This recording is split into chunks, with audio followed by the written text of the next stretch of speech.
America రాజకీయాల్లో మరో భారత సంతతి వ్యక్తి సత్తా చాటుతున్నారు. న్యూయార్క్ నగర మేయర్ అభ్యర్థిగా భారత సంతతికి చెందిన జోహ్రాన్ మమదాని సంచలన విజయం సాధించారు.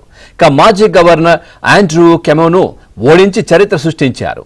లైంగిక వేధింపుల ఆరోపణలతో క్యూమో రాజకీయ భవితవ్యం ప్రశ్నార్థకంగా మారగా మమదాని యువతను ఆకట్టుకునే హామీలతో ముందుకు సాగారు. ఈ గెలుపుతో డెమోక్రటిక్ పార్టీలో కొత్త సమీకరణాలు ఏర్పడే అవకాశం ఉందన్న విశ్లేషణలు వినిపిస్తున్నాయి. ముఖ్యంగా ఆయన మేయర్ ఎన్నికల్లో గెలవాలని కోరుకుంటున్నారు. కాగా మమదాని ప్రఖ్యాత సినీ దర్శకురాలు మీరా నాయర్ కుమారుడు కావడం విశేషం.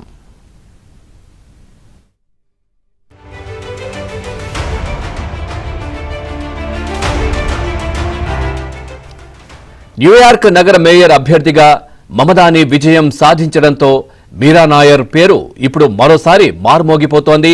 ఒడిశాలో జన్మించిన మీరా నాయర్ మీరాబాయ్ ఫిల్మ్స్ బ్యానర్ కింద పలు చిత్రాలు కూడా నిర్మించడంతో పాటు దర్శకత్వం కూడా చేస్తున్నారు. కామసూత్ర, మన్సూన్ వెడ్డింగ్, సలాం బాంబే వంటి చిత్రాలతో ఆమె సంచలనం సృష్టించారు. మీరా నాయర్ మహ్మూద్ మమదానిని వివాహం చేసుకున్నారు.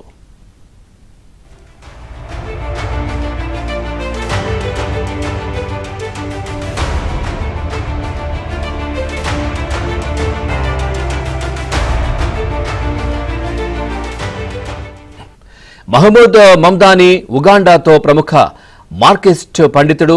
ఈ దంపతులకు మమదాని 1991 అక్టోబర్ 18న ఉగాండాలోని కంపాలాలో జన్మించారు. జోహ్రాన్కు 5 ఏళ్ల వయస్సున్నప్పుడు ఆ కుటుంబం దక్షిణాఫ్రికాలోని కేప్ టౌన్కు చేరుకుంది. 2 ఏళ్ల తర్వాత అమెరికాలోని న్యూయార్క్లో స్థిరపడింది. జోహ్రాన్ మమదానికి 2018లో అమెరికా పౌరసత్వం లభించింది.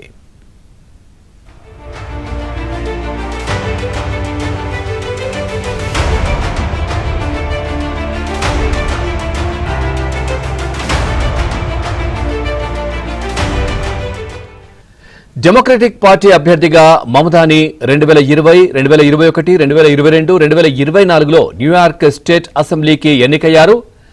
క్వీన్స్ 36వ జిల్లాకు ప్రాతినిధ్యం వహిస్తున్నారు. చట్టసభల్లో చురుగ్గా పనిచేస్తున్నారు.